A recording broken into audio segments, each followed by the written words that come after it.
Celtics Beat is brought to you by Prize Picks. Hey everyone, welcome to a post All-Star break edition, beginning of the quote-unquote second half edition of Celtics Beat here on CLNS. Great to have you with us. Evan Valenti alongside, as always. I am Adam Kaufman, thrilled to be joined by a recurring guest of the program, a good friend of the Celtics Beat space, and that is Brian Barrett. Of course, he hosts the Off the Pike podcast for The Ringer. He is kind enough to have Evan and I on his program as well every once in a while. There's real good synergy when the three of us Syracuse guys get together. You know what? There are some things that we need to get into. The Celtics have played one game post breaks. We'll talk a little bit about that. Not go crazy. I mean, it was a couple days ago at this point. We'll look forward to what we have in front of us. Again, the stretch run of the regular season and, playoffs right around the corner. Any concerns, anything like that? Jayson Tatum already,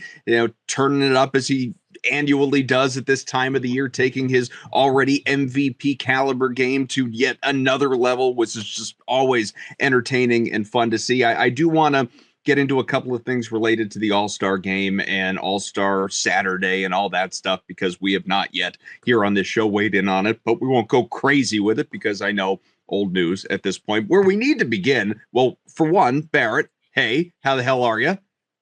What's going on, guys? I am not as good as Peyton Pritchard right now after 28 points, but I'm a lot better than Joel Embiid after it looked like he couldn't move. So I'm in between those two extremes right now, I would say. So there you go. That's where I'm at.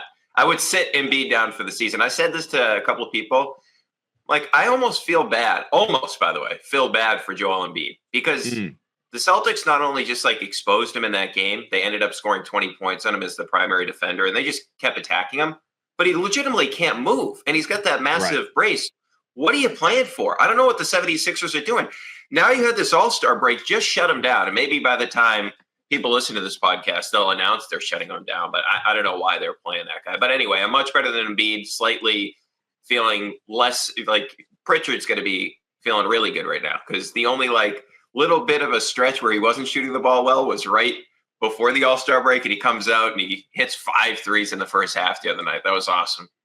Well, and it sort of rejuvenates the whole six-man of the year conversation around Peyton Pritchard. I know Jaylen Brown, among others, weighed in on that recently and how fun it would be to see him win. It would be. I mean, he was at one point in time, kind of a runaway favorite for the award earlier in the season. There are a lot of people around here that think he's deserving to get it. So we just need to see some of that consistency that was lacking for a little bit in his shooting there for a couple of weeks leading into the break. We could circle back to that. Where we have to start, though, I don't know how many people are even really aware of this, because I don't feel like this was highly publicized. I mean, I guess if you follow certain accounts on social media, you probably stumbled upon something.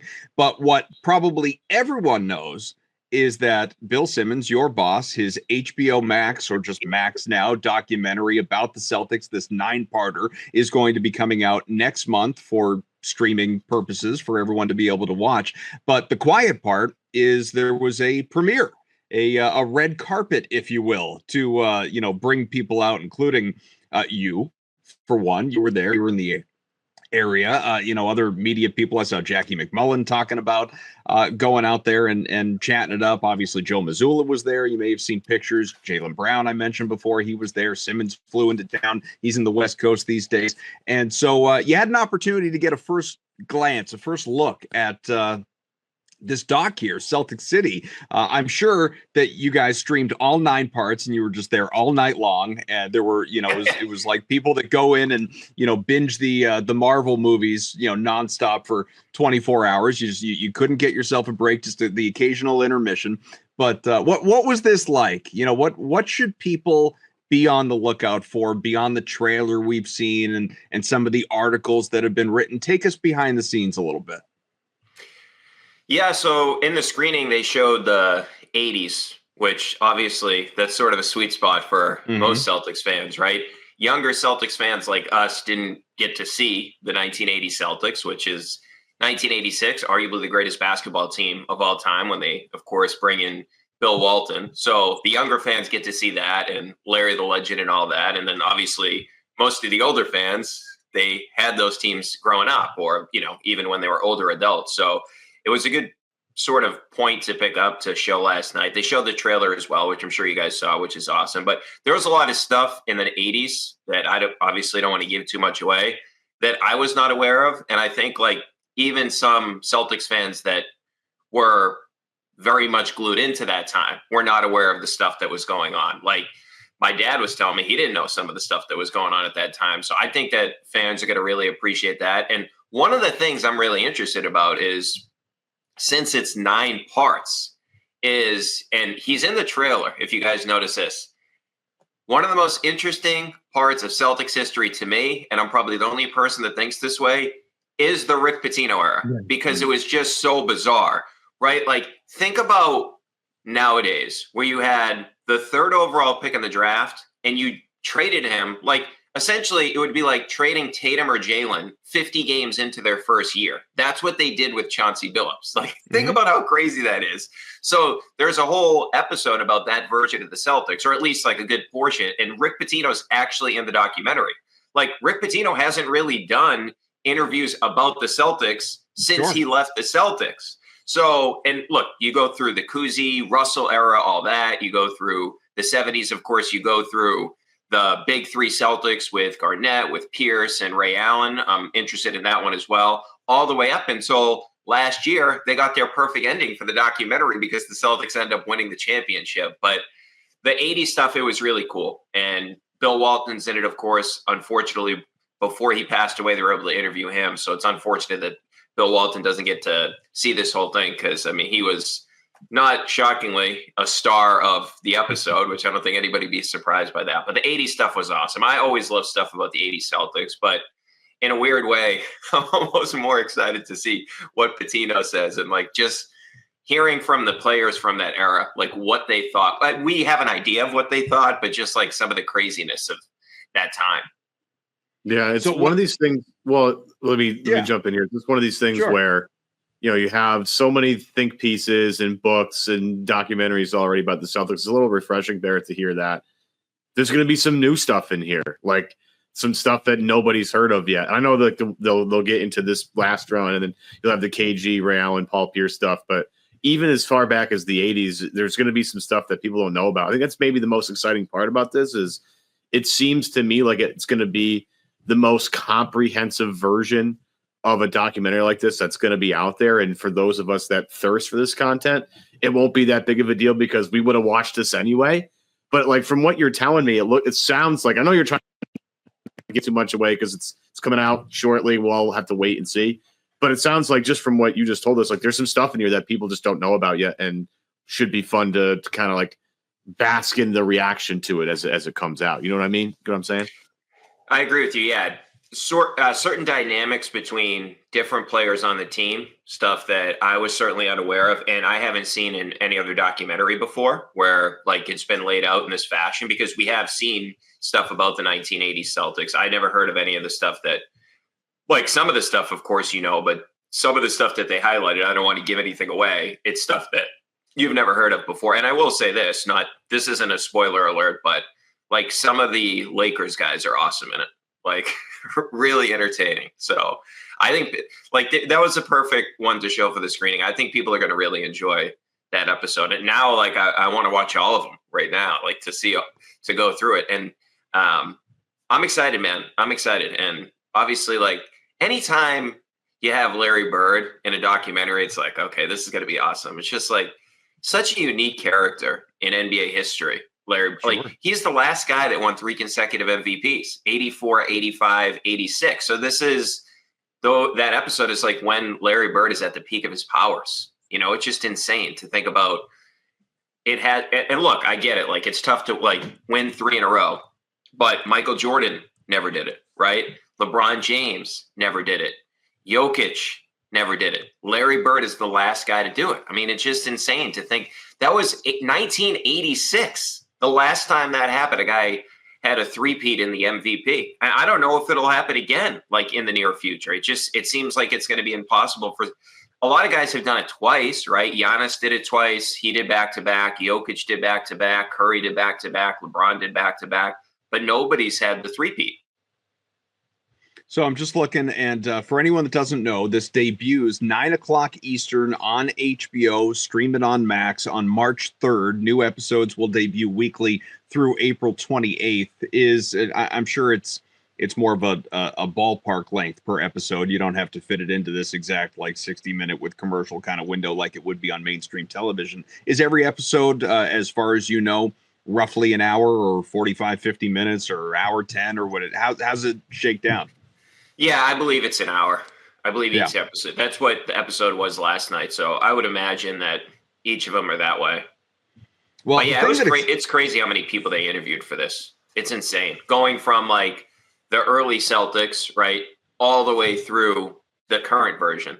All the current players are in it. As you see, Jayson Tatum is in the trailer. Jaylen Brown's in the trailer. Joe Mazzulla is in the trailer. So you go basically through the history of the organization. I think it's going to be, and it's an awesome time too, right, for this to be released as the Celtics get ready to make another postseason run, for sure, where you can go back through the history of the organization. And it's just so many stories to tell because nobody's really been as a consistent winner, other than maybe the Lakers, but the Celtics only really, they were obviously down in the 90s into the early 2000s, but even in the early 2000s, remember, they made it to a conference finals. Not that they were ever going to win the championship. They ended up losing to who? The Nets. Right. Yeah, the Nets end up losing to the Lakers. I remember going to a series where they played against Philly when I was really young. Allen Iverson was on that Philly team with it was 02, 03, something like that. Yeah, Eric Snow, Dikembe Mutombo, that group. So even that group was competitive. Then they tank, and it's the big three Celtics. And then it doesn't take them very long to rebuild because, of course, the picks they acquire for Garnett and Pierce. So it's really only the 90s, right? The 80s, they're awesome. They win some championships in the 70s. And obviously, going back to the 60s and the Russell era, we know how successful they were then. So it's really only that one downturn. And really, too, if you think about it in terms of the downturn, a lot of that is because of tragedy. So if you look Len Bias, right? Right. It's the carryover from Bias, obviously from the middle of the 80s. It's the Reggie Lewis situation. It's, Bird's health deteriorating. It's just, the destruction of that big three. It's, everything just sort of fell apart all at once. In some ways, not that I'm saying he deserves credit because I'm as down on the Pitino era as anybody out there. And we all know how that could have looked, totally independent of Pitino, just the bad luck of the lottery balls. There were people, it's going to be Duncan and Van Horn that the Celtics are going to get. And it turns into Billups and Mercer, obviously, and it's a totally different thing. And then the sort of demand for power and ego and all of that for Pitino that, just tore everything down in different ways. And poor roster management and signings like Travis Knight got that 5-year, $22 million deal, whatever it was, which was an egregious deal at the time. Obviously now that you wouldn't blink an eye at that type of thing. But the 90s were just such a weird time, but where I was going to start to at least Pitino, for all his warts, and you could say, well, he fell into his lap. What was he going to do? But he did bring in Paul Pierce. Let's give him that. And, he didn't screw it up. He didn't trade him away after 50 games, so it, that obviously started off that next time period. But it's true. When you talk about consistency in NBA history, the Celtics are largely right there with the Lakers. I'm with you on that.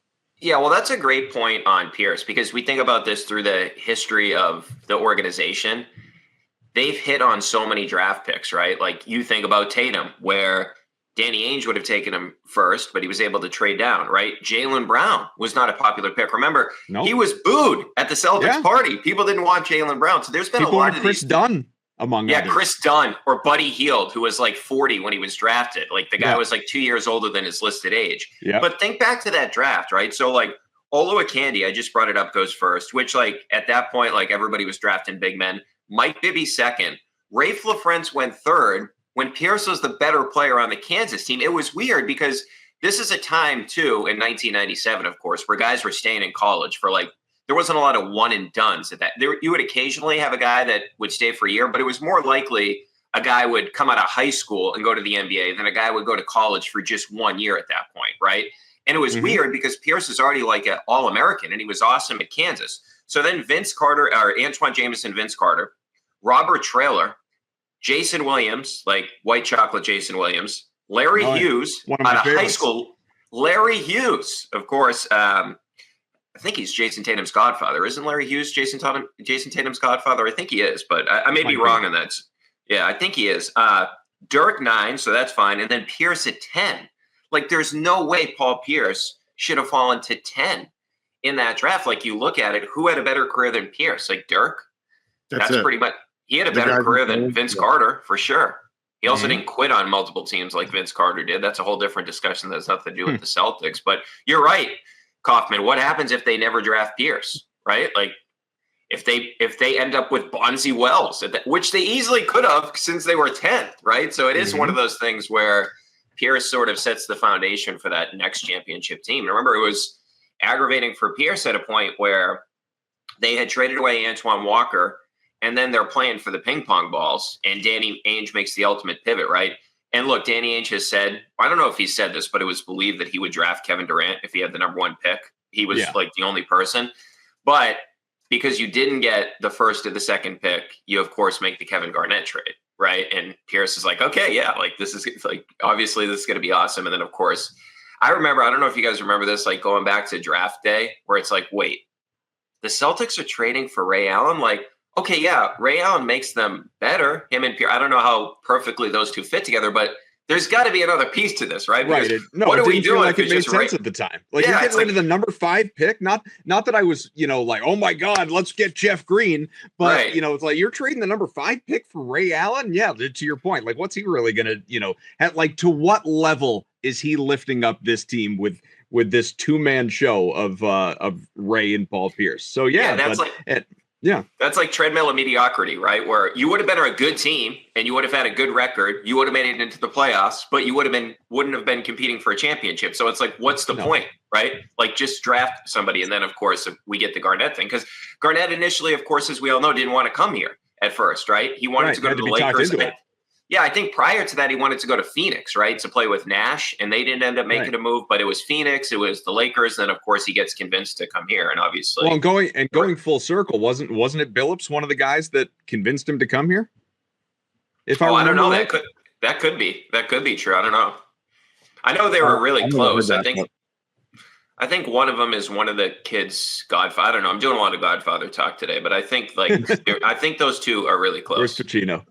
Prize Picks is the best place to get real money sports action. With over 10 million members and billions of dollars in awarded winnings, Prize Picks has made daily fantasy sports accessible to everybody. You just pick more or less on at least 2 players for a shot to win up to 1,000 times your cash. It's 1,000 times your cash. That's insane. Run your game all season long on Prize Picks, best place to get real money sports action. As I talk about currently all the time on this show, I talk about the flex play, which means you can still cash out your lineup even if it isn't perfect. And this happens to me all too frequently, right?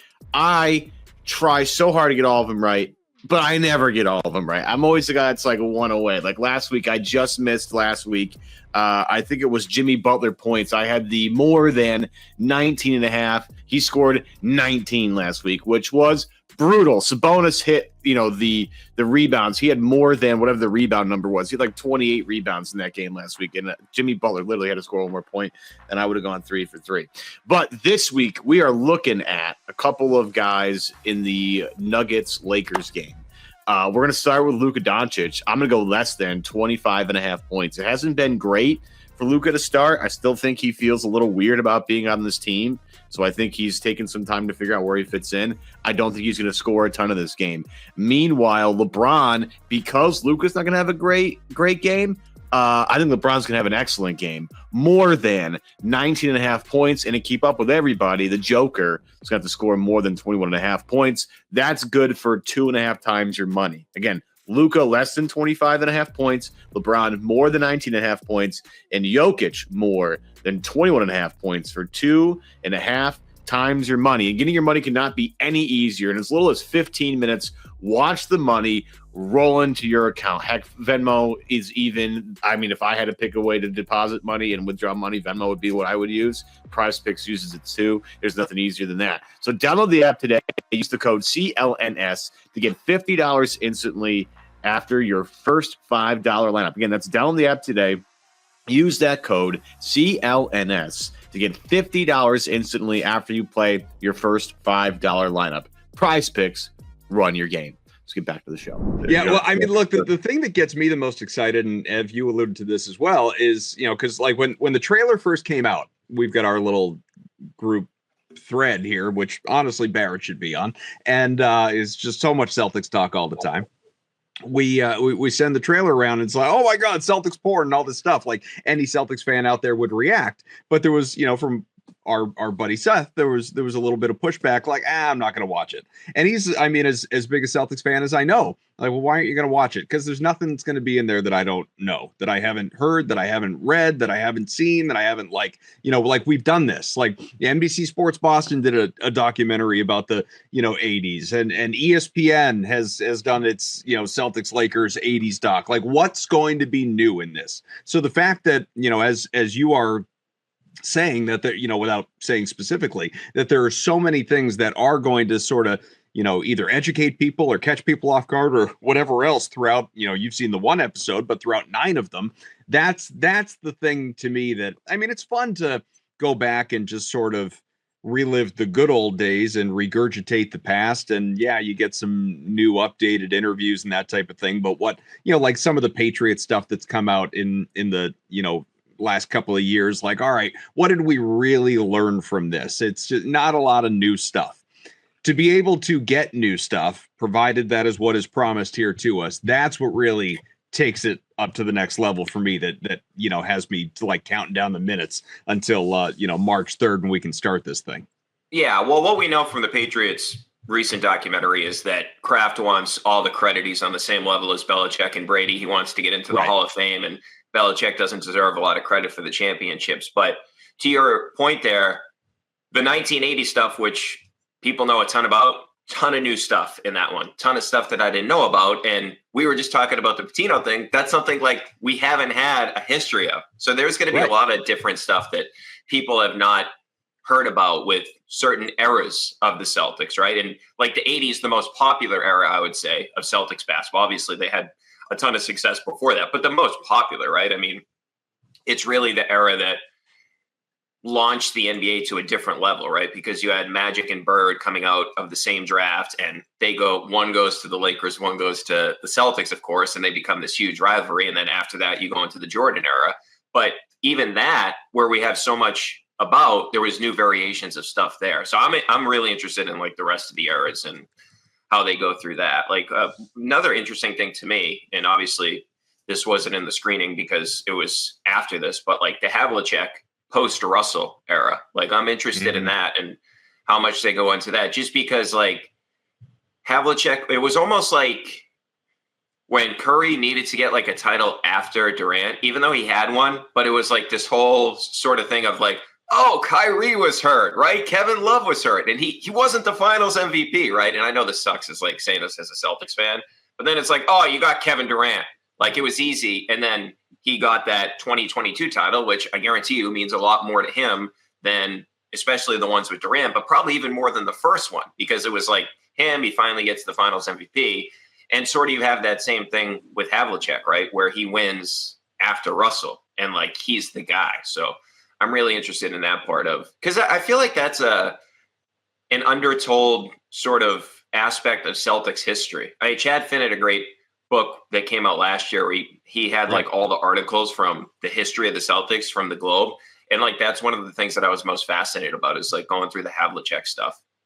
Because I feel like, not that like older Celtics fans don't appreciate him, but I feel like he's one of the most like under the radar great Celtics of all time, right? Because we talk about Russell, we talk about Bird, and we talk about Pierce. And then of course we talk about Kuzi and more recently Jayson Tatum. But I feel like Havlicek just we kind of glossed over like how good that guy was. Yeah, there's not as many people around, like a lot of formidable So like the formidable years for Celtics fans came like during the 80s, whereas not as many people were watching it back in the day. Before we move on, Barrett, I just want to get a quick the best picture that's come out from the screening is just like Joe Mazzulla not smiling at any of the photos. Did you get to meet Joe or anybody of like consequence last at the premiere and have like a fun story to talk about? I didn't talk to Mazzulla. I did see that pic on social media though. It's so good. He's only smiling in the one with Wick. Every other picture, he's just like stone cold, like nothing here. I know. Stoic Joe. Very on brand. Yeah. Very on brand for Mazzulla. I feel like that's what we've come to love about him though, right? Like he is nothing if not genuine. Right, like he's on brand, like 24/7. It's pretty much like. Did you see the video of him like interrupting Jalen's feature with Mannix? Like the video. No, I didn't see that. Him walking in, he's like, "This is the most interesting man in the world right here. Look at this motherfucker right here." Jalen's just laughing, like, "What are you doing? Just coming here to bother me?" Like it's clear that there's a relationship behind closed doors that's much more fun that we don't get to see. And it's a little bit of a bummer because Joe's like, obviously in certain ways, like, you know, pandering to the camera and such. But like, there's some stuff that goes on behind the scenes that I wish we could see more of because like that relationship in itself, I find fascinating. But we got a little brief, like 15 seconds into what it looked like. And you should see Mazzulla's face. He looks like an absolute psychopath when he sees Jalen. It's so good. It's so good. Yeah, I did see Jalen was at, what was it, the Museum of Science? Yeah. Launching the new shoe, which those look pretty sick, man. The white ones. Yeah, I like the white ones better than the first ones that were kind of making their rounds for sure. Not that, look, Jalen, I see you sending them around to some media people out there. I see these people, you know, doing their like grand reveals on their Twitter pages. You want to send a pair over here? I can be bought. There's nothing wrong with that. You know, no, don't worry about it. But look, the thing that I think is really interesting, and we'll move on to some more current stuff. This is a little bit more big picture, but that's okay. It's what we do here anyhow. I wasn't really thinking about it until you guys just sort of in your own way brought these up. But Joe is such a one of one, as we know. It's been talked about, you know, for basically the entire time that he has been in the spotlight here in Boston. He's just so uniquely himself. Jalen is, you know, and he's doing all these interviews, promoting the shoe, obviously. But the whole reason that he has launched not only it's not like, oh, Jaylen Brown is his own shoe. Like, no, Jaylen Brown is his own shoe brand. Like Jaylen Brown it's taking the as the slogan goes, like us against the world. For him, it's like the whole me against Nike and me against all of that was talked about in the offseason to yet another level. Jayson Tatum is dealing with his own, you know, level of celebrity and criticism and everything that exists in his bubble of a superstar, obviously in a very different way than Jaylen Brown deals with it. Brown is the you know, the one who is tackling world issues and a lecturer at Harvard and doing all that, you know, name it, like wherever this stuff it's just these guys, as we've talked about for years, live very, very different lives, have very, very different priorities outside of the shared priority of bringing championships to Boston there on the court, obviously. And I just think there aren't a lot of, maybe it's because we don't cover them on a daily basis. We're not as close to them as we are to this one. But this team, and I don't mean specifically this team, like you could say this about last year's team as well. This group is just really unlike a recent NBA title winner in so many different ways. I guess you could say that about,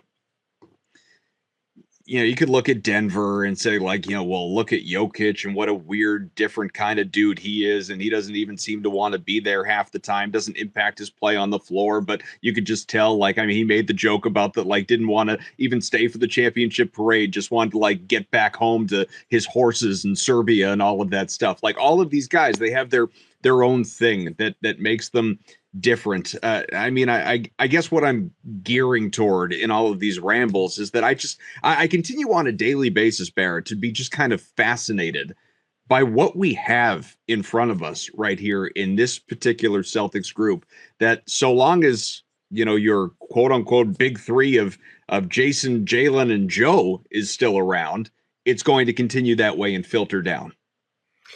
Yeah, I think it's so interesting with Tatum because I don't think at this point he cares anymore about what people say. I was listening to a recent podcast with Drew Hanlon. He was on the Hoop Collective. I've had Drew Hanlon on my show before too, and he was talking about just the fact that Tatum, they went through the usage stuff, and I've referenced this multiple times, like how good they are when Tatum's usage rate is north of 30%. They basically don't lose. And he talked about the fact that he wants to, he knows that he needs his teammates to win a championship. And he was referencing the fact that Tatum's like, well, I don't play for the people that are quote unquote haters. I do it for the people that support me. And then this week, you see the comments that he made. I think I saw it first from Bobby Manning. I think he had the video where Tatum talked about he wants to be like LeBron, Steph, and KD from this next era, how guys look from his era up to those guys. He wants to be in that spot. So I really don't think the criticism bothers him much anymore. I really don't. And you can tell the way that he plays. If you look at Jayson Tatum this year compared to last year, not to say you wouldn't recognize the player, but he is carrying a lot more of the load this year. He is the Celtics point guard. He is. He's leading the Celtics in points, rebounds, and assists. And if you go back to that game the other night, he ran everything to get those mismatches with Embiid. And you go back to Missoula's whole philosophy offensively where they want to take advantage of the weak link. Tatum is the guy that's searching that out and getting that player involved. I mean, this is how they won a championship last year. Yes, a lot of it has to do with how great they were defensively. But just think about the NBA Finals. They're like, all right, where's the fat guy? Let's go find Luka and go after him. That's what they did over and over again. And we've seen it. And hopefully I don't eat crow, but they'll do this tomorrow against the Knicks. Now, they may not end up winning the game. If I was going to bet, and I probably will bet on it, I will bet that the Celtics will win the game, but they're going to go after Karl Anthony Towns, right? If they play Cleveland, now Cleveland, of course, decided to go out there and get a guy like DeAndre Hunter to try to help them defensively. But, and this happens right after the Celtics beat them, they're going to go after Garland and we've seen it.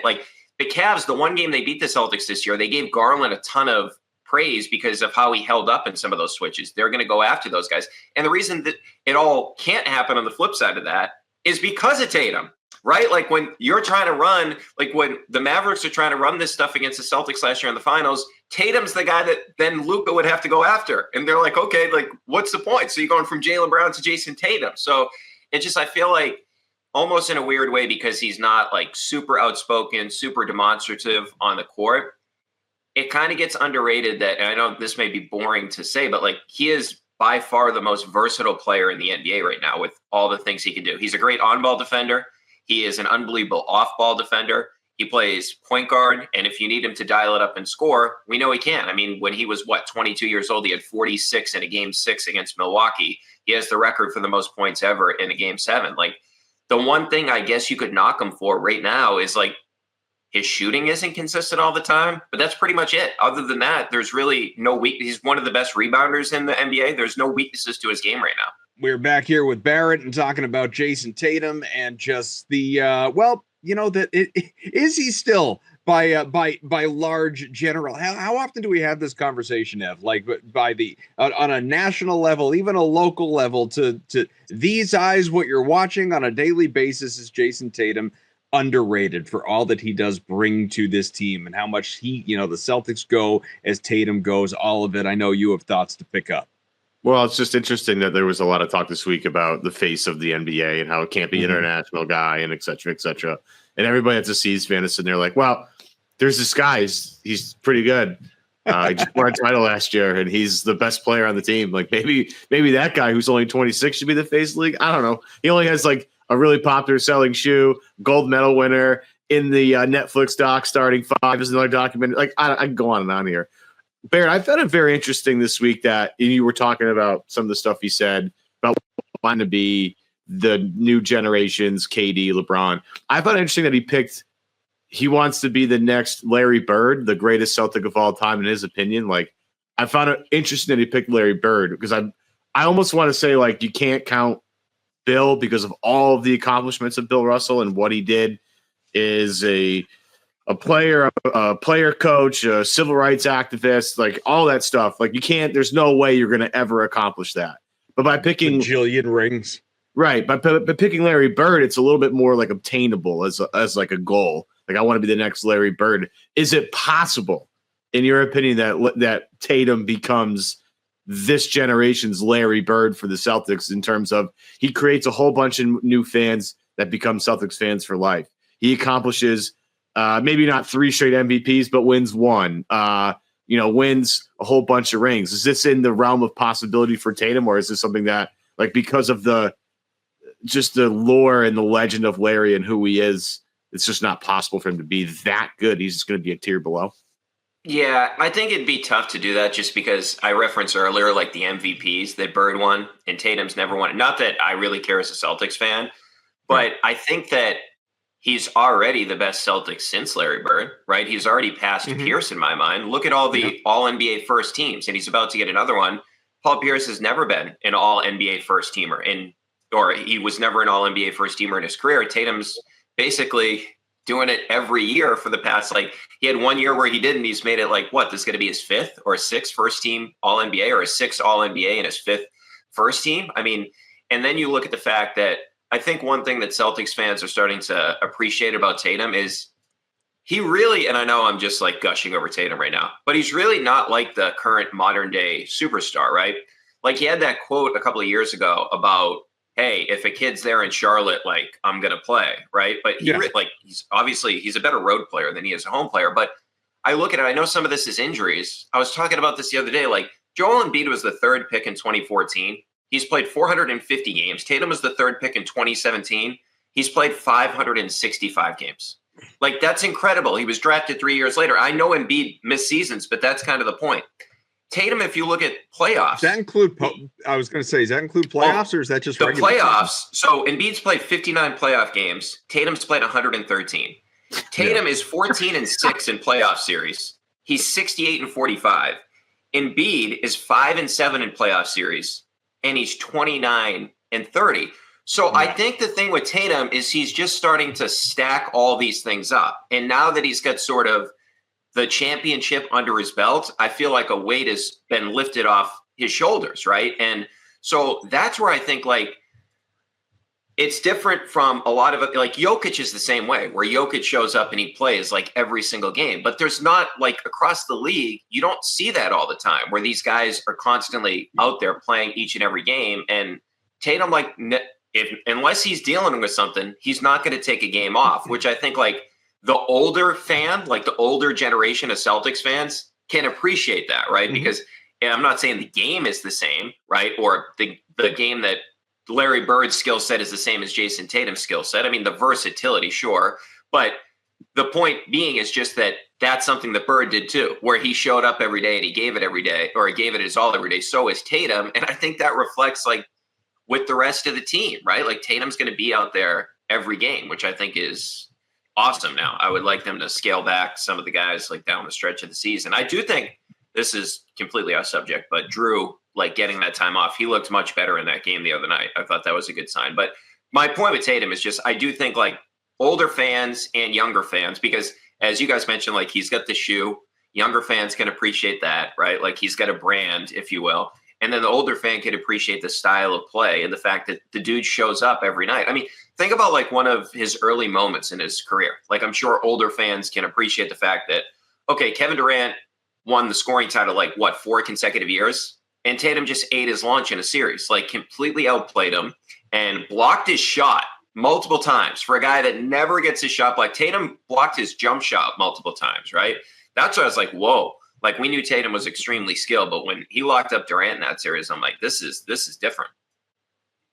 So I'm thrilled that you brought this up, Ev, because if I were a listener, a viewer of this show, I would be listening to you, listening to Barrett, and simultaneously screaming at whatever device that I am viewing or listening to this program, going, guys, there is no way Jayson Tatum is ever going to be Larry Bird, but not because he couldn't plausibly statistically get there. He absolutely could. In fact, in a lot of categories, some he already has. in a lot of categories, I believe he already will. And, or that he will, pardon me, like he'll score more points than Larry Bird, provided there isn't some awful career injury or he's traded tomorrow or whatever. Like, longevity is going to help Tatum to a lot of benchmarks in Celtics history. He may be the all-time leading scorer in Celtics history when all is said and done. I'm not saying that makes him the best player, just makes him the all-time leading scorer. Again, no one is ever going to be placed above Bill Russell, as I've brought up before, for a litany of reasons. But the thing with Tatum versus Bird, is he ever going to win 3 straight MVPs? I don't think so. I mean, it's he may never win one the way things are going right now. Well, yeah, think about it. Kobe only won 1 MVP, and think about how Kobe's thought of. Yeah, exactly. Now, could he win more rings than Larry? It's possible, for sure. If this, the new owner elects to keep this group together and pay into the luxury tax, and this team goes on to play as it has, throughout much of this year, last year, all of that stuff. Like, yeah, I think there are a lot of on-court reasons that you can justifiably make a long-term, Jayson Tatum over Larry Bird. Like, you could do that. I think you could do that. But where Tatum is never going to touch Bird is, and have, hit on this somewhat, is the legend of Bird. Right. Bird retired, forced to by injury, in 1992. I know he didn't completely disappear, worked for the Pacers for a long time, maybe still does, I don't even know, but obviously was a coach, was a GM, like he was still around. He's turned into something of a recluse in recent years. Barrett said it, like, how rare is it today that you see Larry Bird in a new interview? So that's awesome that he's going to be in this documentary, obviously. But again, the truly, and I know it's the nickname, Larry Legend, like the true legendary stuff as it relates to Larry Bird. We are more than 3 decades post Bird's retirement, still hearing former players, whether they played against him or just heard these stories and they're recycling them, telling Larry Bird trash talk stories or story. He did this on the court. He did this on the court. He said he was going to do that. He went and did that. All of these stories continue to exist around Larry Bird, going on nearly 4 decades after the man last played competitive basketball. Like that, maybe some of that was just like, that was the 80s and that was a different time. And people have carried that forward in basketball. Like, we didn't have social media then, and everything was viewed in a different prism than it is now. That can work against Tatum. Maybe it shouldn't, but it does. Like, people aren't going to be talking about Jayson Tatum like with singular spit. Like, remember when Jayson Tatum dropped 51 points in a game 6 or game 7? Like, those stories aren't really going to be told 30 years post Tatum retiring. Not really, not on a national level. You have a new one coming. You have the documentary coming out about the guys that beat the Dream Team in that scrimmage. Like, this still, right. Like, we're still right. doing that. Like, we are still doing this. I like, Bird is just never, like, again, statistically, maybe at some point, and that wouldn't surprise me at all. But in terms of like just the overall like aura that is Larry Bird versus that of Jayson Tatum, and this is not Tatum's fault. This is just such a credit to Bird. He's never going to touch him. Yeah, I totally agree. And that's what I was saying. Like, especially too, like, with even the accolades, I don't think he can get close to Bird. I mean, he's Larry the Legend for a reason. And I also think, just from like an aesthetic standpoint, Tatum can't get to that point either, right? Because like, you just go back and watch some of the highlights of Bird, like, he's passing the ball over his head. And you talk about some of the stories. Think about the Fat Kaufman. Remember when he said, hey, I'm going to play this game lefty because I'm saving my right hand for the Lakers. Like, that's just never going to happen in the modern day NBA, right? Like, a guy's not going to come out and tell people that, right? Like, that legitimately, like, that's, everybody knows that story, right? So like that, or just like the Xavier McDaniel, like, I'm going to do this, I'm going to do this, I'm going to do this, and like, you go ahead, try and stop me. It like diagrams all of it and goes and does it. Like, it's all of it's incredible. Yeah, but so like, just circling back to Tatum, my only point with Tatum is just like, I think he can be the most significant Celtic since Larry Bird, just in terms of, and like, if he gets multiple, it's like worthy of, hey, this is an all-time, and look, it's tough to be an all-time Celtic great. But you win multiple championships in this version of the NBA with everything going on with the aprons. And we'll see, like, obviously 2 years from now, maybe a year from now, this roster is going to look different than it does. Obviously, it's going to look somewhat different, but like, how long is Drew going to be here, right? That's why I think the Peyton Pritchard contract is so important for this team, just to have some guys under club control. But there was going to be another version of the Tatum Celtics. You know what I mean? Like 4 or 5 years from now, this roster, like Al Horford is older, Kristaps Porzingis as it pertains to the injury history. So it's just going to be, and I think Valenti's point about this, and I mean, I guess I'm speaking for you, Valenti, but your point is just like now, like kids growing up compared to like people that grew up and even adults that watched the Bird era, like this could be not similar to Bird, but like your guy for this generation, where I do think like, and Kaufman, your point about like nobody's going to be talking about like the 51-point game, the 46-point game. But let's say hypothetically, knock on wood, this happens, the Celtics win the NBA Finals and say they beat whoever it is in Game 6 of the Eastern Conference Finals, and Tatum has a 30-point triple-double, right? I mean, we've seen him. He had a triple-double the other night. Or like in the NBA Finals, closeout game, he ends up with, you know, a 12-rebound game, and he has earlier in the series a 40-point game. So like the difference, like I think obviously Tatum is still sort of writing his legacy, where I do think there is room for those type of games where we're talking about this sooner, like when we're talking about those iconic moments that Tatum could have. Because like last year, okay, like didn't really have like that signature game, even though I thought his postseason was underrated. I still think he should have been the Finals MVP. That's a whole different discussion. But nonetheless, I think he could have some of those moments this year, right? Just real quick, because you guys just got me thinking about this. How I don't know. You guys wouldn't know either, just age wise. But how popular was Bird in his heyday outside of Boston? For instance, like were there people Indiana, sure, but I don't know. I guess where I'm going with this is you were either Bird or Magic. Yeah, I mean, that's no, but yeah, it's true. I guess here's the impetus of the question.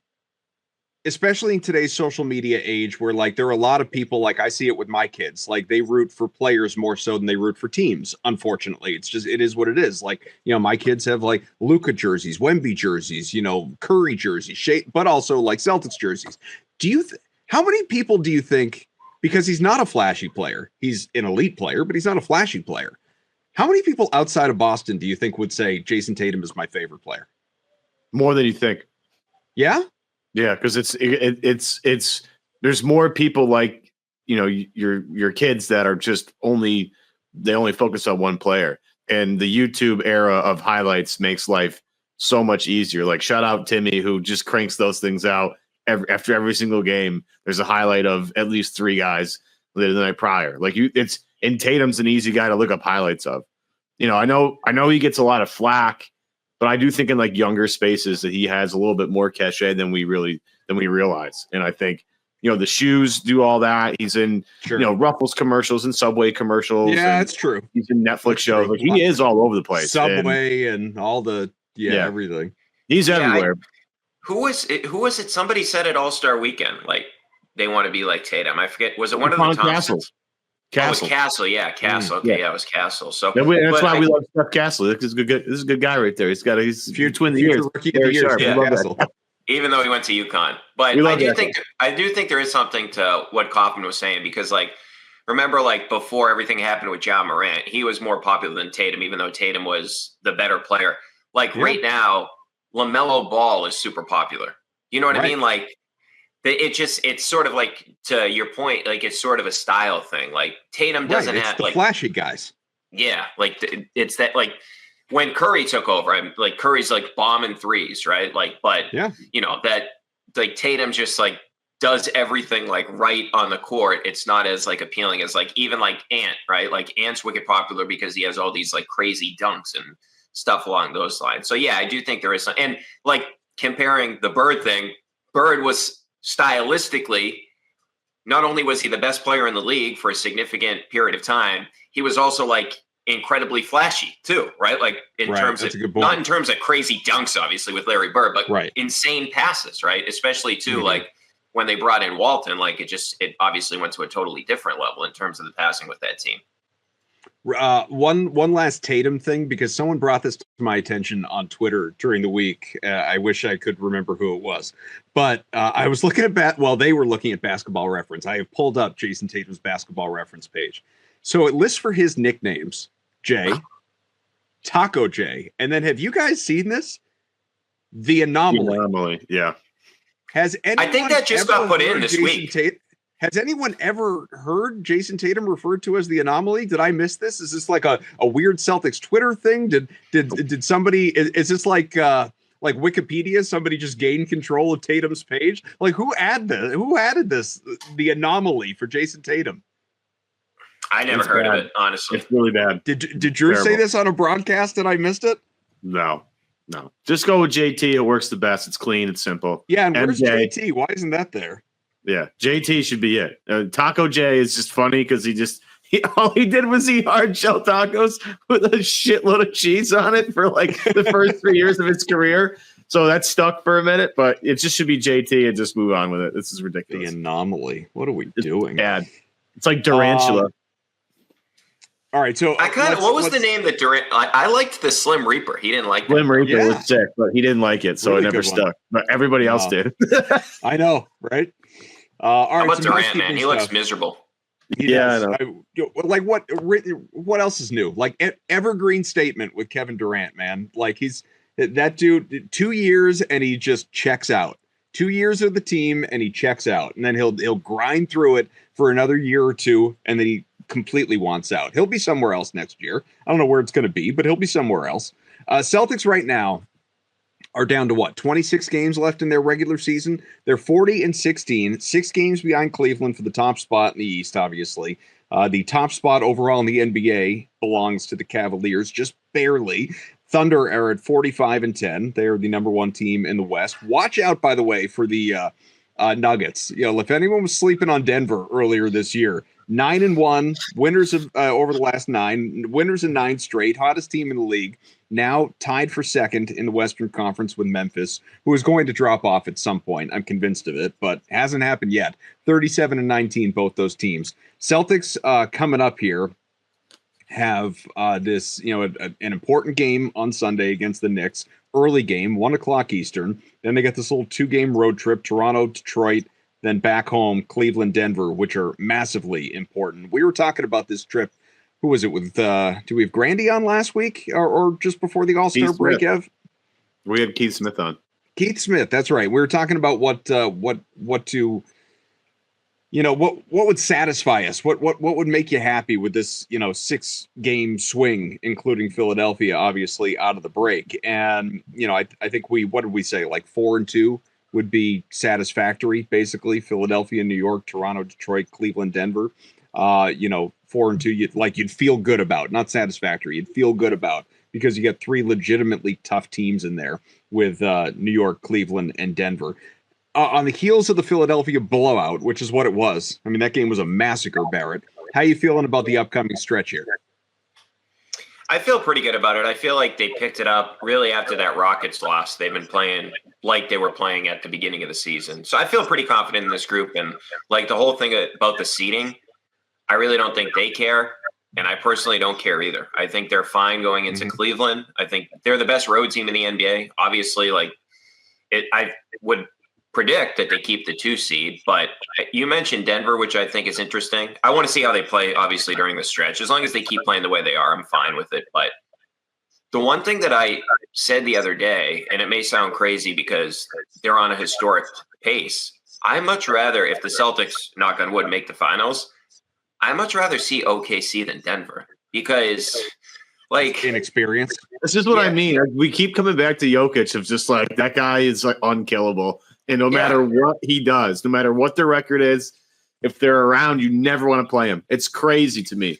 And at last glance, I was looking this up during the All-Star break. Like Jalen Williams, look at all his shooting numbers are down. He's 48th percentile as an ISO player, 58th percentile as a pick-and-roll player.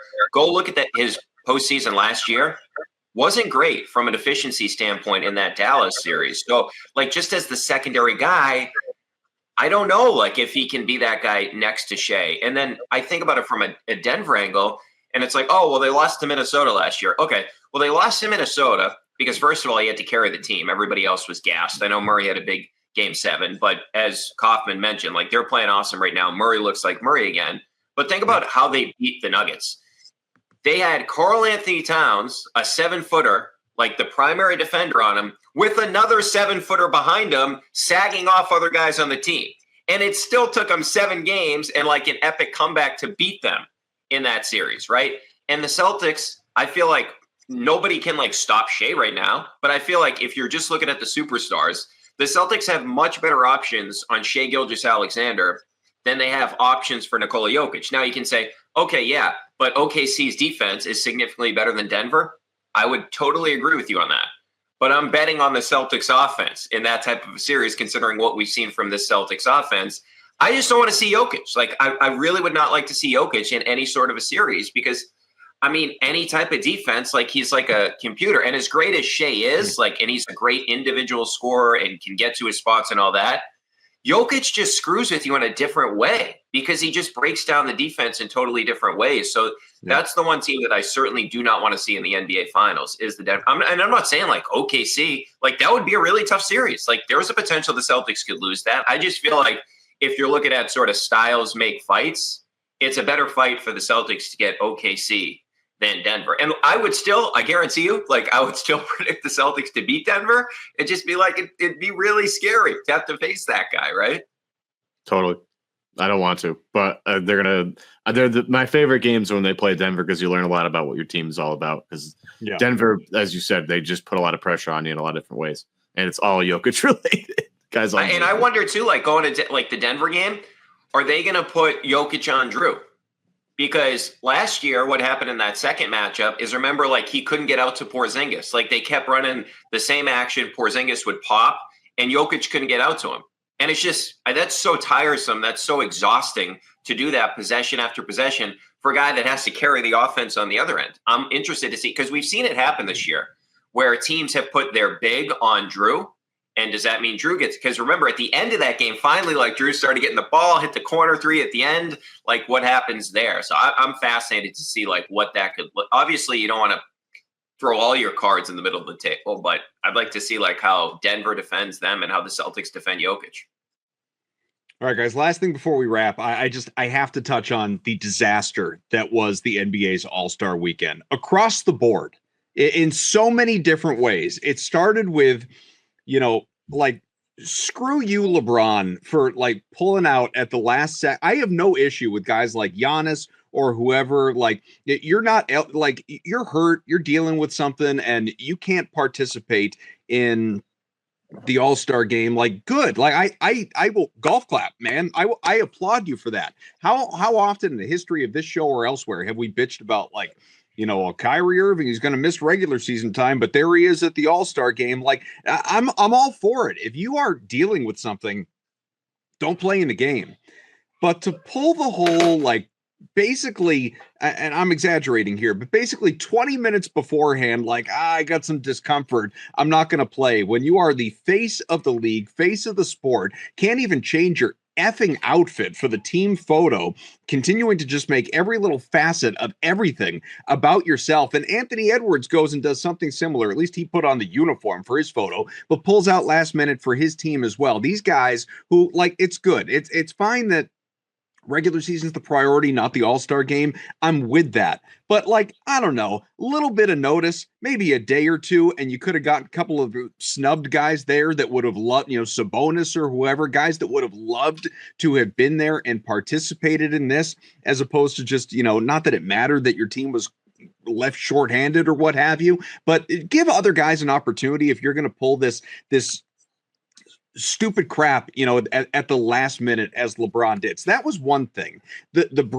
Unfortunately, like, the new format kind of worked, and it was kind of nice to see guys out there caring, if not for the fact that TNT had to pause every 5 minutes to fillet itself because it's the last year of Turner Broadcasting with the NBA, and we need to even pause the championship game for 25 minutes in the middle of it to honor our outgoing broadcasters who are just going to latch on with another network and continue their show anyway. But no, we got all this stuff for them. Kevin Hart, who I actually enjoy. I really like Kevin Hart. I enjoy his stand-up. I like his movies. I don't need 3 hours of Kevin Hart on the NBA All-Star broadcast when you could have had you could have easily taken an hour and a half off that broadcast. I know you have like your advertisers and your corporate partners and all of that stuff, so you can't. But the amount of time, and somebody out there on Twitter at one point, actually posted a time like, this much time spent on the game, and then this long a break, and then this much on the game, and then this long on the break, and all that stuff. The amount of time wasted during that broadcast was unlike anything I had ever seen, I don't think, in NBA All-Star Weekend. And that was just the game. The worst offender of all of it. I'm officially done. I'm done with the dunk contest until today's players actually, put up or shut up. If we're going to see like Ja Morant tweeting, maybe I should do it, and Giannis quote tweeting, if you do it, I'm in, and all this crap. Like, if you're going to, at least Jaylen Brown, he wasn't good at it. No one expected him to be good at it, but at least he said, you know what, I'm going to do it. And he did it. He's an all-star. He's a star in this league. And he actually went out and participated in the thing as it should be. It should be names. I'm not saying it's got to be Jordan versus Neek or even Gordon versus Levine kind of thing every single year, but you need to have today's players, quality players, guys that you're going to be excited about. The fact that I have to read goddamn articles about who the best dunk participants are ever and ranking them and seeing Mac McClung like top 5, or Mac McClung should not even be eligible. The guy has played 5 NBA games in his life. He has not played 70 NBA minutes in his career. They have to literally dust him off for this competition annually, where he has made more, I think, in winnings than he has even an NBA salary in his time on a 2-way contract. It's dumb. It's stupid. It's embarrassing. It's not McClung's fault. It's an indictment of the league and where we are at with this competition to begin with. If you want to, I'll celebrate McClung as a great dunker and an elite athlete and pretty fly for a white guy and all this crap that we wanted. Great, do it. But if this is if we're going to own it, let's just own it and fly in some of the best, and one dunkers, YouTube dunkers, whoever in the world. And they can be the competition. NBA players can sit courtside and ooh and ah and get the video cameras out and act like they give a crap and all that stuff. But they don't. Nobody does it. For the amount of bitching Draymond Green and everybody else of today's generation does about All-Star Weekend without failing to recognize they are the ones who have ruined it for all of us who enjoyed it for so long is just beyond me. You guys don't even have to respond to this if you don't want to. I just had to get it off my chest because I'm just so I used to love it, man. I used to love All-Star Weekend. It was so much fun. And the fact that these guys don't give a rat's ass about it and the networks don't treat it with any respect anymore is just, Barrett, it annoys me. Do you feel better? Yeah, there's a lot of fluff. Marginally, yeah. You got a lot off your chest. Go ahead. Yeah. I'm I have no expectations for it anymore. So at this point in time, I'm not really offended by it. You know what I mean? I just expect that it's going to suck. And the McClung thing, I agree with you. The dude's an awesome dunker, but it's a carnival, right? He's not an NBA guy. It's just you're bringing this in. It's now the 3rd straight year. So I don't know. If we get an interesting one, I'll be oh, that's awesome. The good thing is this year, Saturday, you had the alternative option of watching USA against Canada, which was fun to watch. And then the Sunday night thing. You had the SNL, 50th anniversary show on the same night. You had that option too. Yeah. So I'm over it at this point. And the one time where it's it was so weird, man. Having Steph Curry and Kevin Durant and Jayson Tatum playing against like first and second year players. Like, what was that? That was so stupid. It's dumb. Yeah, it's just really it was dumb. bad. I don't need to waste my breath on that. Yeah. All right. Well, I had to get that off my chest, but people have probably tuned out by now anyway. You'll be tuning in, however, for Celtics Knicks on Sunday, and that'll be exciting. Hopefully another win for Boston, who has been surging of late. I mean, going back to January 29th, day after my birthday, it's been nothing but winning, with the exception of that embarrassing performance at home against Kyrie Irving and those shorthanded Dallas Mavericks at the time. Other than that, bookending, 4 wins, lost 4 wins. Let's try and make it 5 in a row. Our thanks to you out there watching or listening or both. For, of course, Brian Barrett, host of the Off the Pike podcast. Make sure you check it out there with the Ringer and the Ringer collection of podcasts, getting everyone excited for Celtic City and the HBO Max documentary that is on the way, approaching in, week and a half. It's coming. It's coming fast. Looking forward to it, obviously. But for Evan, I am Adam. We'll talk to you again next week.